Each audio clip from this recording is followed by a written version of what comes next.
श्री राधा मनन Rasamrita channel के सभी श्रोताओं को मेरी श्री राधे। बंधुओं, जैसे कि आप सब लोग जानते हैं कि मेरे चैनल पर महाप्रभु जी के चरित्र की सीरीज जैसे चल रही है। इसी श्रृंखला में पिछले वीडियो में हमने श्रवण किया था कि महाप्रभु जी तो शुद्ध विशुद्ध सात्विक प्रवृत्ति के हैं, लेकिन कटक नरेश प्रताप रुद्र सात्विक और रजोगुण की मिश्रित वृत्ति के हैं। लेकिन महाप्रभु जी यद्यपि राजा की सात्विक प्रवृत्ति से तो प्रभावित हैं, प्रेम है उनके मन में राजा के लिए, लेकिन क्योंकि उनको उनकी रजोगुण प्रवृत्ति नहीं भाती, महाप्रभु जी ना तो राजा को अपने पास बुलाते हैं और ना ही राजा के पास जाते हैं, लेकिन राजा का हृदय महाप्रभु जी के प्रेम को पाने के लिए व्याकुल है। एक बार उसे मौका भी मिलता है। महाप्रभु जी जगन्नाथ की यात्रा में नृत्य करते हुए राजा के बिल्कुल समीप आ जाते हैं। राजा उनके चरण छू भी लेते हैं, लेकिन महाप्रभु जी राजा के मुकुट को देखते ही अपनी दृष्टि को फेर लेते हैं। लेकिन क्योंकि राजा के अंदर सात्विक प्रवृत्ति भी है, वो इसे बुरा नहीं मानते। क्योंकि राजा के अंदर सात्विकता भी है, इसीलिए उसे इस बात का बुरा नहीं लगा। लेकिन अगर राजा के अंदर सिर्फ रजोगुण होता तो ये बात राजा के अहंकार को लगती और राजा कहते, अच्छा चलो जाओ, हम कोई दूसरा प्रभु ढूंढ लेंगे। महाप्रभु भी कहते, हाँ हाँ ठीक है, बहुत मान है अपने ऐश्वर्य पे, बैठे हैं बहुत सारे प्रभु अपने पांव को लटकाए हुए, जाओ उन्हें दान दो और उनके चरण जाके छुओ, मेरे चरण मत छुओ। राजा कहते, ठीक है, गंजे से नृत्य करते रहते हो, हम तुमसे सुंदर प्रभु ढूंढेंगे, लंबे लंबे बालों वाला प्रभु ढूंढेंगे। महाप्रभु जी भी कहते, हाँ, जब उनसे मिलने जाओ ना, जरा टोपी वोपी अच्छी पहनकर जाना, कहीं अहंकार के, लोभ के, काम क्रोध के, मोह के, ईर्ष्या के, मत्सरता के, ये सब जुएं जो उनके लंबे लंबे बालों में रेंग रही है ना, अपने बालों में लेकर मत आ जाना। वो बचपन में होता था ना, स्कूल की क्लासमेट से एक के सिर से जूं दूसरे के सिर में ट्रांसफर हो जाती थी, तो बस रजोगुण का संक्रमण भी ऐसे ही होता है। रजोगुण में क्या होता है कि सांसारिक उपलब्धियों को देखकर, सांसारिक उपाधियों को देखकर सम्मान दिया जाता है। अगर आज एक को सम्मान मिल रहा है तो कल किसी और से बड़ा स्वार्थ सिद्ध होगा तो उसे सम्मान दिया जाएगा, और हो सकता है आपको इसमें अपना अपमान महसूस हो। तब आएगा क्रोध, तब आएगी बदले की भावना, तब आएगा कि जैसे हमारा अपमान हुआ वैसे ही दूसरे का अपमान भी किया जाए। तो ये जो रजोगुण का संक्रमण है, ये जब रजोगुण के जो परमाणु हैं वो जब प्रबल होते हैं तो एक दूसरे में बहुत जल्दी संक्रमण हो जाता है। लेकिन इसके बदले जब प्रेम के परमाणु प्रबल होते हैं तो प्रेम ना ऊंचा देखता है, ना नीचा देखता है, ना अमीर देखता है, ना गरीब देखता है, ना छोटा देखता है, ना बड़ा देखता है। प्रेम जो है वो बस सिर्फ प्रेम ही देखता है। इसलिए प्रेम में रहो, समता में रहो, सात्विकता के रंग में रंगो, रजोगुण के परमाणुओं से संक्रमित मत हो जाओ। अब जब महाप्रभु जी ने राजा से अपनी दृष्टि फेर ली तो राजा ने इसे बुरा नहीं माना, क्योंकि राजा में सात्विकता बहुत थी और इस कठोरता को सहन करने की शक्ति राजा में थी। क्योंकि जहां सात्विकता है वहां पर सहनशीलता अपने आप आ जाएगी, वहां पर मनुष्य विवेकी होगा, विचारवान हो जाएगा। अब राजा ये सोचने लगा कि मैं ऐसा क्या करूं जो महाप्रभु जी को भाए, क्योंकि राजपाट राजा छोड़ नहीं सकते थे और राजा को लग रहा था कि अब महाप्रभु के चरण मेरे प्राण हो गए हैं, मैं इन्हें भी नहीं छोड़ सकता, तो अब कोई ना कोई तो रास्ता निकालना ही पड़ेगा। राजा को लगने लगा कि मेरा ये राजसी वेश जो है वो महाप्रभु को नहीं भा रहा, तो सबसे पहले तो राजा ने अपने उस राजसी वेश को ही बदलकर एक साधारण से गौर भक्त का वेश बना लिया। लेकिन आज अगर हम देखें तो क्या होता है कि बाहर से तो वेश गौर भक्त का होगा, तिलक लगा होगा, हाथ में माला होगी, लेकिन अंदर घमंड भरा है, अहंकार भरा है, क्रोध भरा है, प्रतिस्पर्धा भरी है, लोभ भरा है, ना जाने क्या क्या भरा है। और राजा प्रताप रुद्र जो थे वो बाहर से भले ही एक राजसी वेश में हो, रजोगुणी वेश में हो, लेकिन अंदर से वो बहुत सात्विक थे, जिसका एहसास महाप्रभु जी को था। लेकिन महाप्रभु जी उनको शुद्ध विशुद्ध सात्विक गुण से देखना चाहते थे। इसीलिए इसी बात को समझकर राजा ने सबसे पहले अपने राजसी वेश को बदलकर गौर भक्त का वेश धारण कर लिया। यहाँ अगर हम देखें तो एक चीज का और संकेत है। आज हम देख रहे हैं कि भक्ति में भी धीरे धीरे ग्लैमर आता जा रहा है। जो हमारे कथावाचक हैं, जो भजन सिंगर हैं, आप उनकी वेशभूषा को देखिए। धीरे धीरे जहां उनको साधारण होता जाना चाहिए, जहां उनको बिल्कुल सिंपल होता जाना चाहिए, वहीं अब ग्लैमरस होते जा रहे हैं। जहां उनको अपनी जो जीवन है उसको सादा जीना चाहिए, वहीं अपनी लग्जरी लाइफ का दिखावा करने लगे हैं।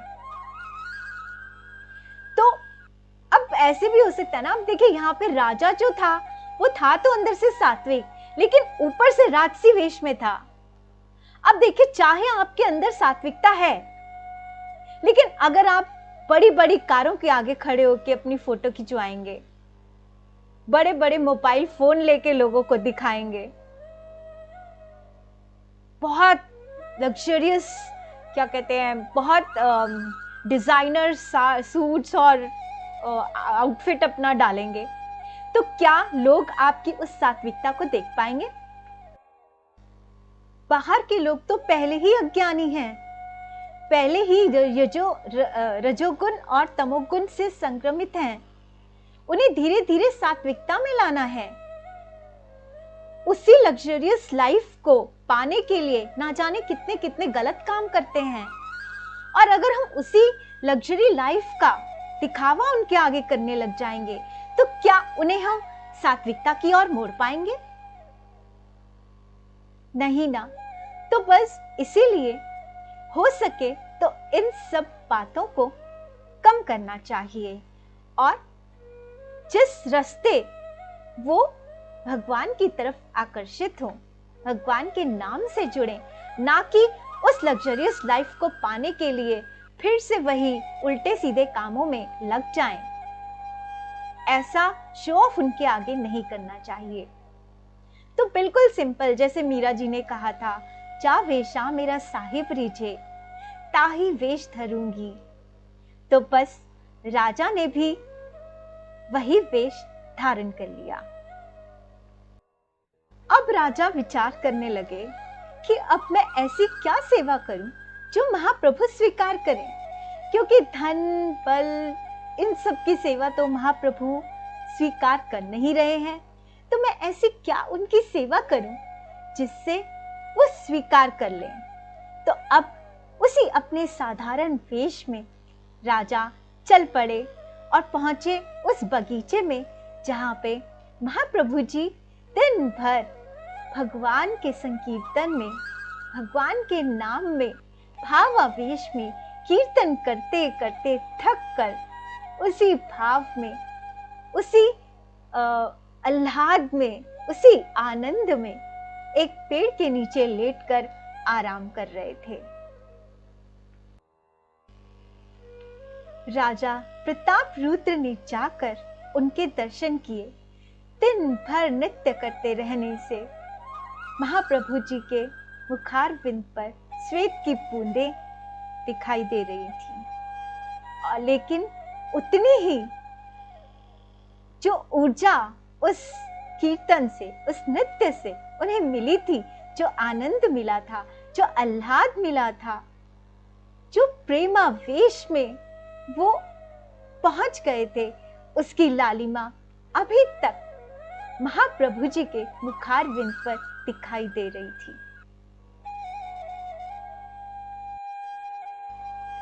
राजा प्रताप रुद्र ने वहां सभी संतों को प्रणाम किया, महाप्रभु जी को प्रणाम किया और धीरे से जाकर महाप्रभु जी के चरणों के पास बैठ गए और धीरे धीरे महाप्रभु जी के कोमल चरणों को दबाने लगे। साथ ही साथ उन्होंने अपने भक्ति भाव से, प्रेम भाव से धीरे धीरे गोपी गीत के श्लोकों को गुनगुनाना शुरू कर दिया। जब ये श्लोक महाप्रभु जी के कानों में पड़े, महाप्रभु जी तो पहले ही प्रेमावेश में थे, थोड़ा थोड़ा वो अंगारा फिर से प्रज्वलित होने लगा और महाप्रभु जी के अंदर राजा, क्योंकि उस समय पूर्ण सात्विक भाव में, पूर्ण प्रेम में, राजा के सात्विक परमाणु, प्रेम के परमाणु प्रबल थे, वही परमाणु अब भगवान महाप्रभु जी के ऊपर अपना असर डालने लगे। और महाप्रभु जी तो पहले से ही प्रेमावेश में थे, तो बस अब ये अग्नि, जो थोड़ा सा अंगारा था, वो अग्नि जो है प्रज्वलित होने लगी। गोपी गीत सुनकर महाप्रभु जी अत्यंत ही व्याकुल हो उठे। राधा महाभाव में बिहारी जी के मिलन की लगन में बहुत ही ज्यादा प्रेमावेश में आ गए। और जैसे ही रुद्र प्रताप जी ने ये श्लोक गाना शुरू किया कि तव कथामृतम तप्त जीवनम कवि भिरीडितम कल्मषापहम श्रवण मंगलम श्रीमदादितम भुवि गृह्णन्ति ये भूरिदा जना। महाप्रभु जी अपने आप को रोक नहीं पाए। राधा महाभाव में ही वो रुद्र प्रताप जी के हाथों को पकड़कर कहने लगे कि तुम कौन हो, क्यों मुझ पर इतनी कृपा कर रहे हो। इस गोपी गीत को सुनकर तुम मुझे मेरे सांवरे से जोड़ रहे हो, मेरे मन को, मेरे तन को, मेरी सुरती को मेरे बांके बिहारी से मिला दे रहे हो।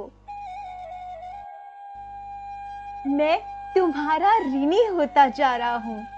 मैं तुम्हारे इस ऋण से कैसे मुक्त होऊंगा। मेरे पास तुम्हें देने के लिए बस ये एक प्रेम आलिंगन ही है, इसके सिवा मेरे पास कुछ नहीं है। ये कहकर महाप्रभु जी ने राधा महाभाव में ही राजा प्रताप रुद्र का आलिंगन कर लिया। राजा प्रताप रुद्र भी महाप्रभु जी के इस प्रेम आलिंगन को पाकर कद कद हो गए और वो महाप्रभु जी से कहने लगे कि महाप्रभु जी, अब आपके इस प्रेम आलिंगन को पाने के बाद संसार में और बच ही क्या जाता है जो मुझे पाना है। मेरा जीवन तो सार्थक हो गया। उम्र भर जो मैंने जगन्नाथ जी की सेवा की उसका फल आज मुझे मिल गया। अब आप मुझ पर बस इतनी कृपा करें कि मेरा मन सदैव सदैव के लिए आपके चरणों की भक्ति में लगा रहे। इस प्रकार महाप्रभु जी के प्रेमामृत की वर्षा में भीगा हुआ राजा प्रताप रुद्र वापस आए, अपने राजकाज को संभालने लगे और उन्होंने महाप्रभु जी के लिए और उनके सभी अनुयायियों के लिए बहुत सारा प्रसाद भेजा। और अब महाप्रभु जी ने उनकी इस सेवा को स्वीकार कर लिया। सभी भक्तों ने छक कर महाप्रसाद का आनंद उठाया। तो इस प्रकार महाराजा प्रताप रुद्र जो थे वो महाप्रभु जी के प्रेम के पात्र बन सके। तो देखो यहाँ पे राजा ने अपनी पूरी की पूरी राजा होने की आइडेंटिटी को ही छुपा लिया। महाप्रभु जी के आगे ये भी नहीं कहा कि मैं राजा हूं और ऐसे सादा बनकर आया हूं, क्योंकि जो माया प्राप्त लोग होते हैं ना, उनके आगे आपकी माया का रोप चल सकता है, लेकिन जो भगवत प्राप्त भक्त हैं, संत हैं, उनके आगे आपकी माया कुछ काम नहीं करती। राजा अकबर को भी हरिदास जी के आगे तानसेन का सेवक बनके जाना पड़ा था। तो बस आप में कुछ भी स्किल है, कुछ भी कला है, तो उसे ऐसे माया प्राप्त लोगों को रिझाने के लिए बर्बाद ना करें। किसी ऐसे संत की सेवा में उसे लगाएं जो खुद तो भगवान से जुड़ा ही है और आपकी सेवा को भी भगवान से जोड़कर उसे सार्थक करते, उसे सफल करते। जैसे राजा ने गोपी गीत गाकर, गोपी गीत की सेवा देकर महाप्रभु जी को बिहारी जी का एहसास करवाया, और वही प्रेम जो है महाप्रभु जी ने उन पर लुटाया। क्योंकि जिन संतों का ब्रह्म जागृत होता है, जब आप उनकी सेवा करते हैं तो वो जो सेवा होती है वो उस संत की नहीं हो रही होती, वो उस शरीर की नहीं हो रही होती, वो सेवा जो हो रही होती है उस ब्रह्म की सेवा हो रही होती है।